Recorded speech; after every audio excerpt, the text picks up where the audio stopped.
One of these mornings, I'm gonna actually convince you to go outside and garden. One of these mornings. Will it be today? I don't know. Let's take a look at what's growing.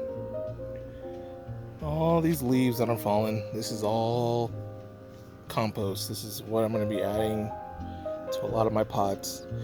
If your tree's healthy, this is the best thing you can do to feed it. If it's not healthy, you don't want to add leaves that have bacterias and things that are going to kill your plants. But if you think about in the wild, that's how plants feed themselves. They drop their leaves, and then this breaks down from bugs, and over time, and it's a cycle, right? Nobody's out there feeding these things. This is how it's done. And I don't know who said you can't grow guava. I get this all the time. It's crazy. Like, I'll grow this stuff myself, and then people will say, you can't do that here. But I'm doing it here. So, I don't know what makes it's like people get angry about stuff. Oops, I just broke that one. Do that. There'll be more balloons. Things growing. Some Mexican white, I want to say.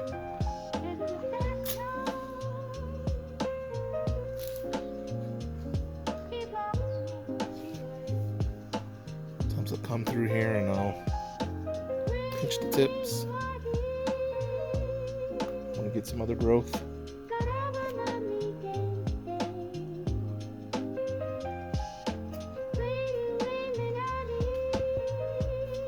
And this is the strawberry guava. They're already starting. These will be the fruits. Super easy if you're thinking about something to grow here. Strawberry guava in a grow bag. Hundreds of fruits will come off of this thing. People say it's not a true guava. I don't know how the naming convention works and all that, but it says guava in the name. To me, yeah, it looks like a guava. Get into semantics. But tons of growth. These do well in pots. I had this fruit the first year I planted it. I don't do anything crazy with it. I don't do anything crazy with most of my stuff. I just do it the same way. And the dragon fruit.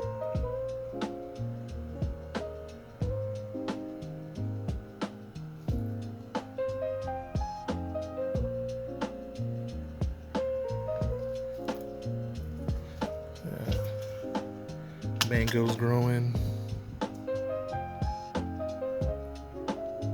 Mangoes growing.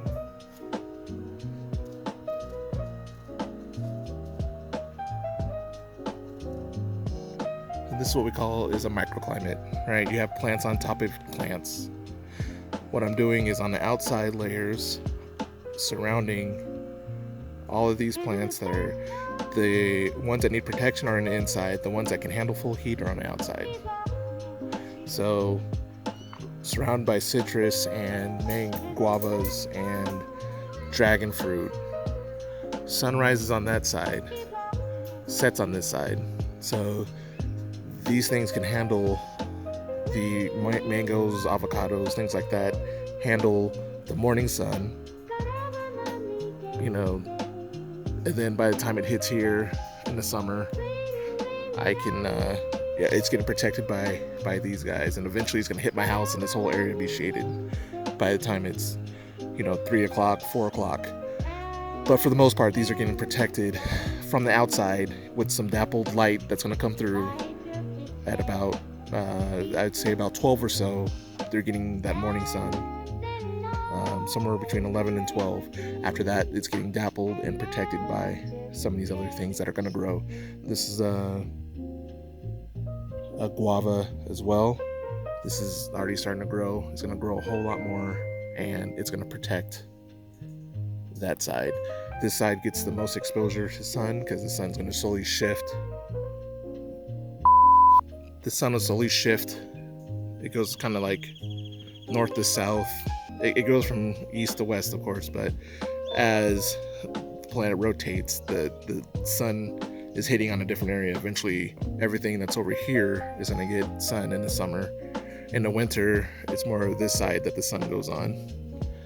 So you gotta kind of learn how your sun where you're located and how that all works. So on this side, citrus and things, and my chocolate persimmon is going to be able to handle. It's going to grow and get really bushy, and it's going to dapple that light, protecting all this that's in here for the most part.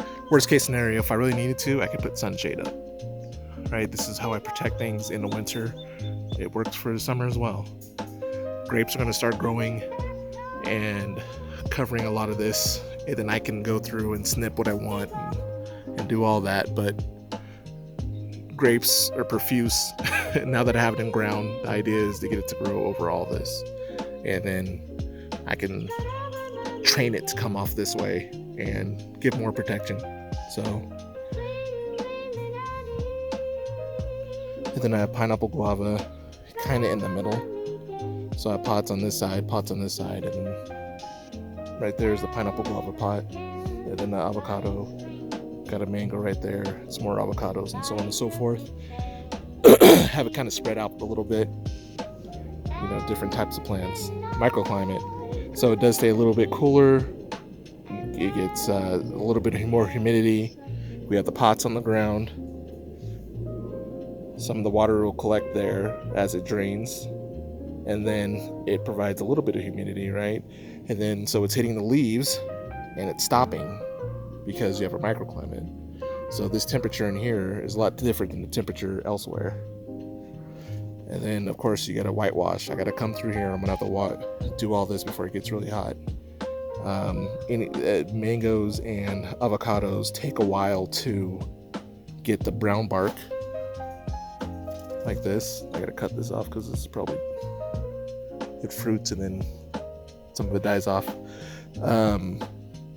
Anyway, it doesn't, this browning is protected. Green, not so much when you're talking about bark. So everything that's green and new, I'm gonna get that painted with some, I have a video on it, but kaolin clay and some other additives. So all down here doing the same thing, and then I'll come through and do like a little spray as well. Did a video on it. Chocolate persimmons. Jeez, is it already trying to?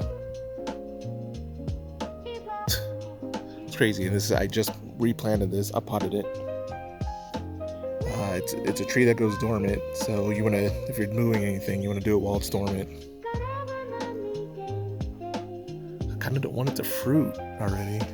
I don't want it to fruit this year, but maybe I'll let it. I don't know. We'll see. I'm gonna have to come down here and whitewash this as well.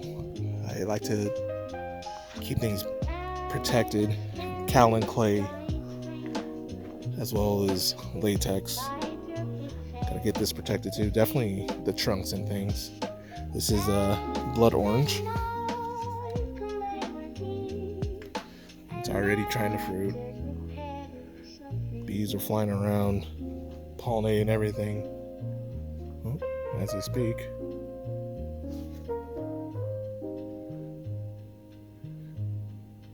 And this is going to protect the sun. So again, there's that sun.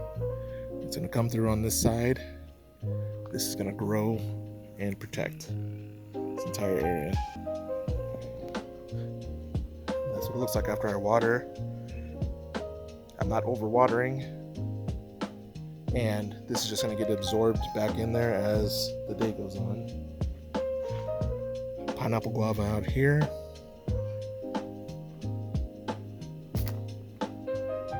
Doing its thing. Debating on keeping these. They take forever to fruit. They do make for a pretty good protection plant because they get pretty bushy and they get pretty tall, as you can see. Theoretically, I'm like, I could be 6 foot something. I could be 6'9". Who knows? But you get it. And then we have our avocados and mangoes, some of them.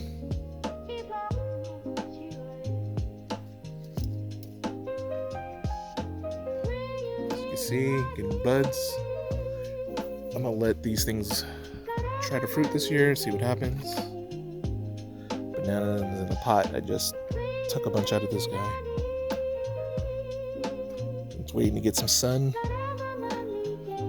But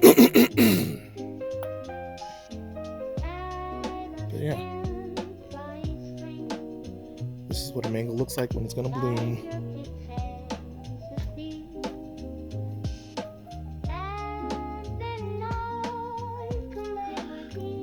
Equally, I have temperature gauges. That's what that is. Dangling. I have various ones in various spots so that I can always get a temperature gauge indoors. I need to come out here and change the batteries.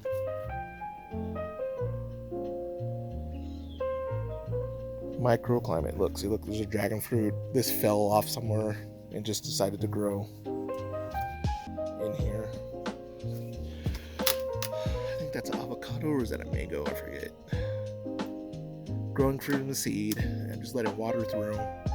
When you have well draining water, well draining soil, you just let it grow. And some more things in pots. Another dragon fruit. Just let them do their thing. Excuse me. But this is a microclimate, and this is what you kind of need here. It takes a while to get a bunch of plants, so what can you do to supplement this? Plants are expensive, so what you do is you buy shade cloth. You can have like a couple of plants. I would start with buying things locally first. I started on avocados, which is kind of like the hardest thing to start with, and then kind of went back, reverse engineered, went backwards, learned the hard way on how to do things. But you buy local. There's no reason not to buy from like a place like Star Nursery. You can start smaller. So you need to come out and learn your garden. Come out. I have my drip irrigation, but I also water once a week manually. So depending on the temperature or whatever, it allows me to come out here and check on things. Make sure everything's great. Nothing, for the most part, is going to die in a week. It lets me, realistically, I come out here a lot. I want to come out here and make sure that drip irrigation's working okay, just spot check things. But I definitely come out here and manually water at least one of the days of the week, unless I'm out of town or something. It's a great thing about drip irrigation. You can set it to whatever you want it to be. Looks like that grape took. I think I'm gonna move this to the other side.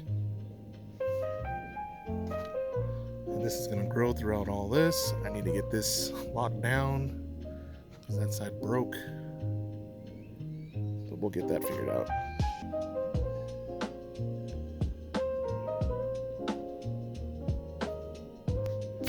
Anyway, the idea is to replicate what it's like in the wilds. When you're walking out there and you see all these trees, you gotta think it's like it's a dense forest, and you have trees on top of trees. You're kind of excuse me. You're like hacking your way through all this stuff, right? Gotta get that protected. But then when you look up, all you see is trees. You know, in the wild, in the sun, it's shaded, but there's some sun getting through some of the leaves. That's what I'm trying to replicate, right? Dappled light. You don't want it. You want the temperature isn't so much the issue. It's the rays of the sun. This stuff handles the heat here. It doesn't get 130 degrees. I've had it up to 100 and like almost, 18 or somewhere around there, and obviously this stuff's still alive. Right, so this is my experience. People can have their opinions and whatever the case is, but based on the way I've been doing things, my stuff is surviving and it's gonna fruit. Now, a lot of people say, well, it starts to fruit and then it dies. That's probably because they're not getting enough water. Like if you have fruit that's being made and it's not going all the way through, it's probably not getting enough water. And I don't overwater. I water just enough. Sometimes it takes a while to figure that process out. And the thing about gardening, it's like every year right? So you mess up and you gotta wait a year. So it is what it is. This is my experience. Everybody has their own experience. I don't want you guys to get down and think it can't work. Like, people get so upset and say, no, it's not gonna work, it's not gonna happen, and things like that. And that bothers me, because it can happen and it can work. You just gotta think about why it's not working and then do it. And maybe this is a lot of work for somebody. I don't know. That's kind of relative to if you think that's a lot of work. To me, this isn't a lot of work. It's a lot of work up front, but then all the rest of the stuff, I could just leave this out here, put some compost in here, put some slow release fertilizer, and just walk away, and then it'll grow. Like, it'll do its own thing. I don't need to come out here. And that's per season. So summer comes and it's super hot. I mean, I could just put some sunshade up or whatever the case is and not have to worry about it. Like, it's based on the season and what you relatively think is a lot of work. I don't think that's a lot of work, personally. This is gardening. This is my hobby, and this is what I like to do. I do a lot of trees. I don't do a lot of fruits, or I don't do a lot of veggies.